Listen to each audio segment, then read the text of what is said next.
to Know Where to Hide. We're going to be talking about the Idaho Freedom Index, which is a very handy tool for effectively rating the kind of legislation and the actions of your legislators in terms of how are they doing at representing you and representing the principles of good governance. Now, this is something that's been around for a while, and apparently it's having some pretty strong impact because, let's just say, there's a lot of flack going up over the target, which means that the Freedom Index appears to be right on the money. We'll tell you more about it coming up.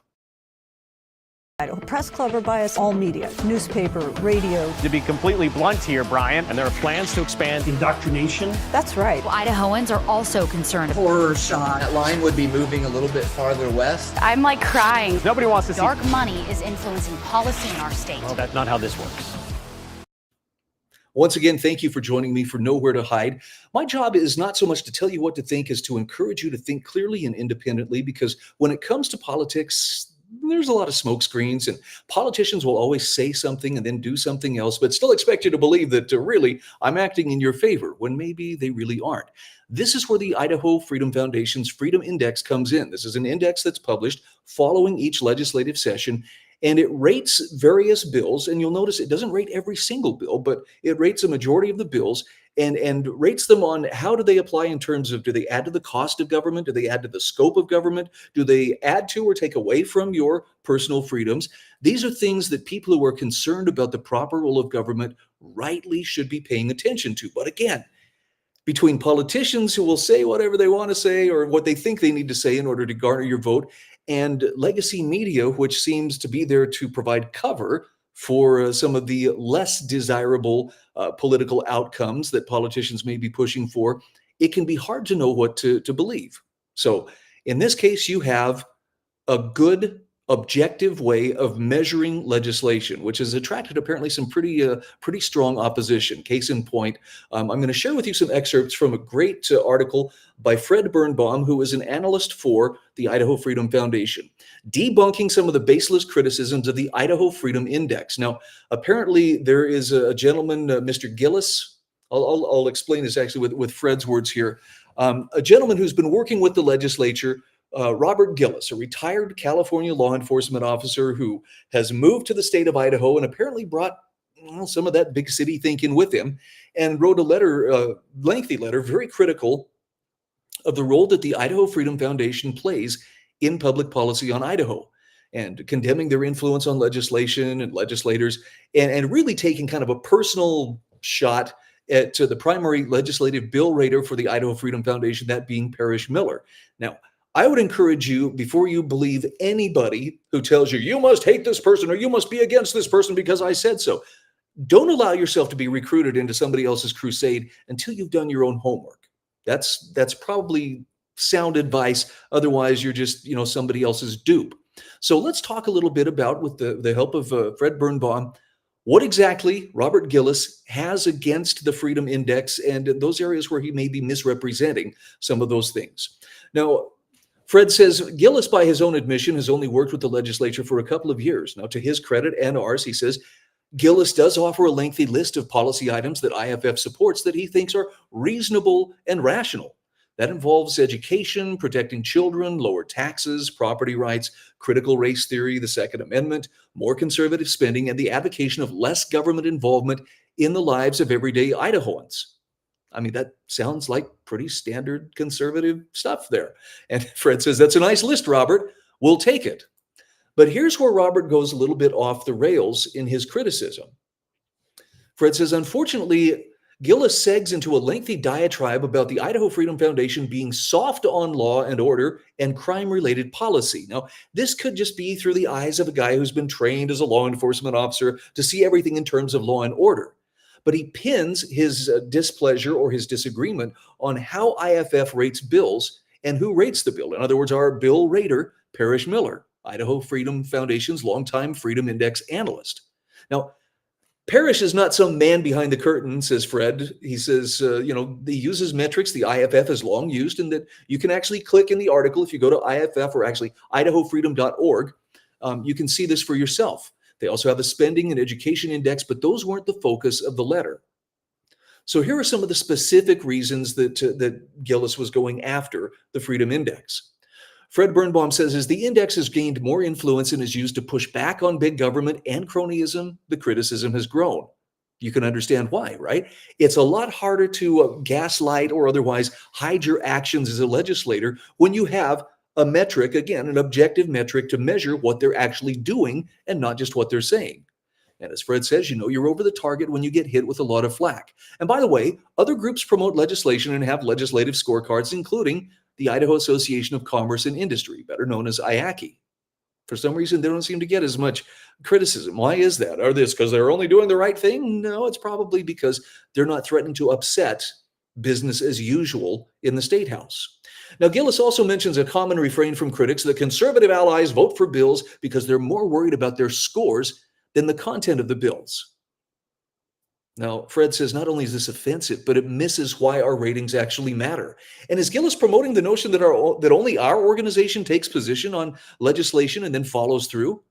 He says, let me summarize what he's missing about our ratings and their importance, right? If it was all just to get elected, well, there's got to be easier ways to do it. This is about measuring, does that legislation actually square with good government? Fred says, on average, over the last 4 sessions, 621 bills have been introduced, not including resolutions, memorials, and proclamations. Without personal staff to do it for them, like those in the U.S. Congress, legislators have to absorb the entirety of the bill language by themselves or simply trust the sponsors and testimony. Or they consider the reviews of outside organizations, including the Idaho Freedom Foundation. Now, unlike virtually every other public policy organization, IFF is a generalist organization. In other words, they're not representing one interest group like farmers, police officers, or big business, but the general interest from our point of view. Fred says we rated over 375 bills and resolutions across the policy spectrum, including nearly every subject considered by the legislature in 2024. Number 2, he says IFF's bill ratings and legislative scorecards that are the product of votes on rated bills are highly coordinated with other national conservative rating organizations like the Institute for Legislative Affairs and the American Conservative Union. What is it about in the mouth of 2 or 3 witnesses? Okay, if there's some consistency there, especially among the principals, you probably have a pretty good consensus. He says the importance of our ratings is compounded by the fact that we publish ratings of bills before they are voted on. By contrast, the national ratings are done after the session. Number 3, IFF's metrics aren't perfect, but they are not applied with a subjective animus to law and order, as Mr. Gillis alleges. And like many of our critics, Gillis only mentions the ratings he disagrees with while ignoring the ones he agrees with. So who's being subjective? I have to say, one of the things that impressed me in reading Fred's piece here was he talked about there was a particular piece of legislation having to do with international law. And rather than just rate it by taking a blind swat at something that they know nothing about, IFF actually chose not to rate that particular bill simply because they did not have the time to get the necessary expertise in international tax law necessary to make an informed judgment on it. Okay, that speaks to integrity. When someone can say, I don't know, that's actually a pretty impressive thing. That's enough humility to say you could probably trust the stuff that they do know because they're not trying to sit there and be a pretender. Now, Fred goes on to say that Gillis lists 16 bills he offers as proof of our bias against law and order. Yet Gillis fails to address any of the bill analysis points underlying the ratings. In fact, he doesn't even attempt to show that the analyses deviate from our metrics. In other words, are we being consistent in how we do this? The answer is yes. He says, I will say that IFF has consistently opposed mandatory minimum sentencing guidelines, which give a judge absolutely no discretion whatsoever once a person is convicted of a crime for which mandatory minimums rather apply. Now, that stance predates Parrish Miller, by the way. You could argue that our viewpoint is wrong-minded on this matter, but it's certainly a debatable point. Mandatory minimums for first-degree murder are not the same thing as mandatory minimums for, say, first-time solicitation, for example. And mandatory minimums could certainly be used against gun owners in some future scenario. He then goes on to say, here are some of the crime bills that the IFF did support that went unmentioned by Gillis. IFF both testified in support of and positively rated House Bill 617, repealing the needle exchange program. IFF supported the bill making the mere presence of an illegal alien in Idaho a crime. We supported measures to end absentee ballot fraud, strengthen voter residency requirements, and establish the Office of Election Crimes. Not that anybody would ever do anything to make us doubt our elections, right? Wink, wink. Unfortunately, Gillis's letter takes a very ugly turn toward the end, and he makes a number of unsupported statements, ones for which he offers no backup. He states that the ratings are arbitrary and reflect the slant of Parrish Miller, but then offers no evidence by showing where a particular rating deviates from the metrics. Then he tries to connect our ratings on bills with rising crime rates, but offers no data or specificity making any connection, just an assertion. Not very good detective work. And that's kind of again a blind swat. And furthermore, with what they're supporting, crime is going up. Really? Okay. If you're going to say it, you should probably be able to back it up. Now, Fred Birnbaum also goes on here to say, in summary, Gillis says Idaho Freedom Foundation does good work, but he clearly disagrees with a small and incomplete sample of crime bill ratings that represent about 4% of our bill ratings. He blames Parrish Miller. And this is kind of the sad part to me. He implies that Parrish should be terminated from employment because Gillis doesn't like Parrish's worldview. He believes that Parrish Miller's influence on bills will lead to Idaho's downfall. That's putting quite a lot on the shoulders of one individual and his influence. Man, if only we could all be that powerful. Sadly, Fred tells us Gillis is unable to come to grips with what caused his former state of California to fail and many other states similarly situated. Perhaps he wants to sidestep the role of the public sector unions, including police unions that hugely support Democrats and their progressive policies. What about the dysfunctional environment in D.C.? Is Parrish Miller to blame for that?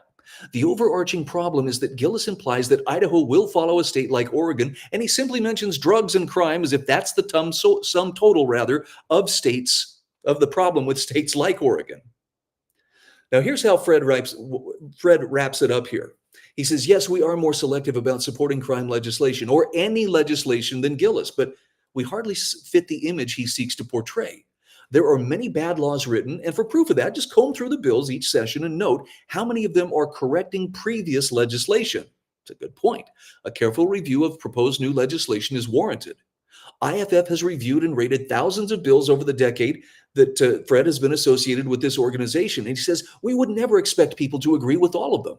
However, Gillis's attempt to demonize our rating system, discredit our work, and paint our allies with a broad brush will do more harm than he imagines. So if you want to read this in its entirety, again, go to idahofreedom.org.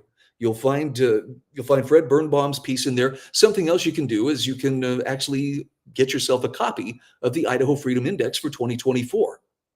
It's yours for the asking. You can get it. You can order a printed copy. You can order a digital copy. But I would encourage you, do this and then suss it out for yourself.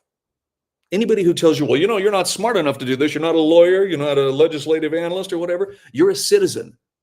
In fact, you're the reason that legislators and their analysts and any other person who works for the apparatus of the state even has a job in the first place. You are the creator. The state that they work for is a creation. But that doesn't mean that you have all the answers, but it means that really you can be trusted to study it out and make up your own mind. And I think you'll find that there are some very helpful tools like the Freedom Index to help you see what actions are being carried out as opposed to just simply what words are being said, which is kind of what our media specializes in. The words, they can be twisted and they can blow this way or that way according to what the winds of current fashion happen to be doing. But the facts, as in how does this stack up in terms of the size and cost of government, those are things that can be very effectively and objectively measured and leave you better informed both as a voter and as a citizen and less susceptible to manipulation. I'm Brian Hyde, and this is Nowhere to Hide. Press Club or bias all media, newspaper, radio. To be completely blunt here, Brian, and there are plans to expand indoctrination. That's right. Idahoans are also concerned. Horror shot. That line would be moving a little bit farther west. I'm like crying. Nobody wants to see Dark money is influencing